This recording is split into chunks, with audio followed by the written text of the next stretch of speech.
The following opinions are solely those of BoatTest.com and its test captain.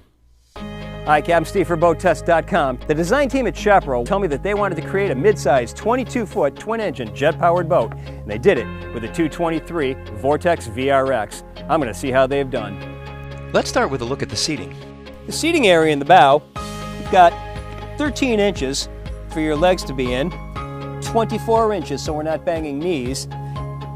The space across goes from 5 feet 9 inches to 3 feet 3 inches. Bolsters wrap completely around. Companion seating over to the port hand side, quite comfortable. Padded armrest up above. Forward, lifts up for storage. There's a stereo with MP3 port, and notice the raised lip to keep your items in place. When water sports are in the plan and you need an observer, flip the seat back forward. We have aft-facing seating. The glove box now becomes the backrest. This 22-foot boat seats 10 people. The captain gets a premium upgraded bucket seat, and notice how Chaparral puts the controls for the seat on the side instead of having you hunt down underneath, and they're clearly labeled rotate and forward and back. Not many builders would bother with making elliptical handrails, but it is easier for a small hand to wrap around it, plus it's something that Chaparral does in-house. The pedestal table has a base in the cockpit and at the transom for mounting. There's dedicated storage in the helm console. The usual storage underneath the seats, except for this port hand seat, has dedicated storage for a 25-quart cooler. Additionally, we have storage under the port console. Naturally, we've got the normal storage under the two side seats, but this forward seat has a step, non-skid, to get you to the bow, and underneath is a self-draining cooler. Let's talk about this tower. Never have I seen padding on the side. Of course, it's easily collapsible. Look at the powder coating. It's textured to give it a little bit of a firmer grip. Now, even the bimini top has some interesting features of its own.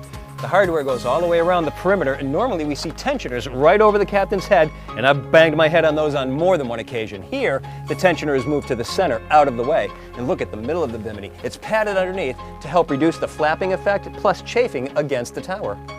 Plus, we've got upgraded stereo speakers facing aft, and this is part of the stereo upgrade. That includes the 6.5-inch speakers in the cockpit, bow, and stern, plus one stereo remote at the transom, a controller underneath the glove box, plus a touchscreen controller at the helm. Swinging around to take a look at the helm, the whole panel is dark, eliminating any concern for glare. Two start-stop buttons over on the left-hand side just above the ignition. Rocker switches are clearly labeled, and in the center, a touchscreen display to easily cycle through all of the functions that you need. Let's take a look at the engine compartment. Hatch lifts with the help of two gas assist struts. We have a twin engine application in this boat, but they're both controlled from a single digital control at the helm. Inside we have a pair of 200 horsepower VRX Vortex engines. Details of this better seen outside the boat. Let's take a look.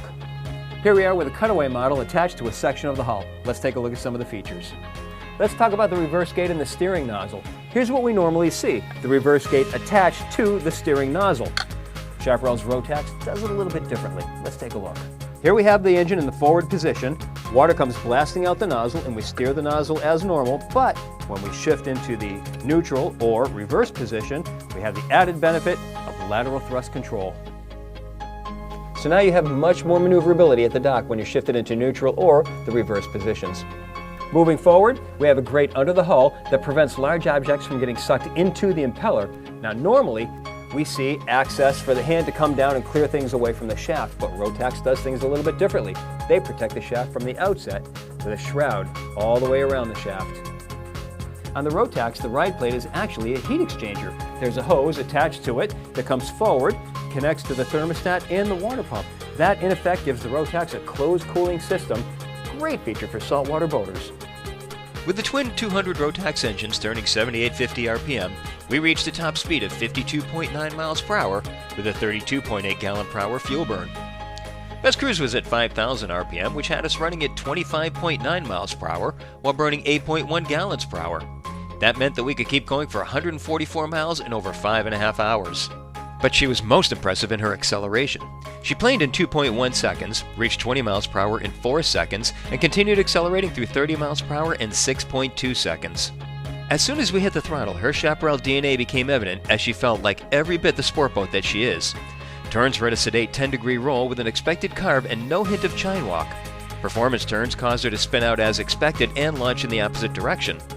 Wave penetration was also characteristically Chaparral, with a clean slice through and spray kept low and wide for a dry ride. Well, that's my look at the 223 Vortex VRX from Chaparral. For BoatTest.com, I'm Captain Steve. We'll see you on the water.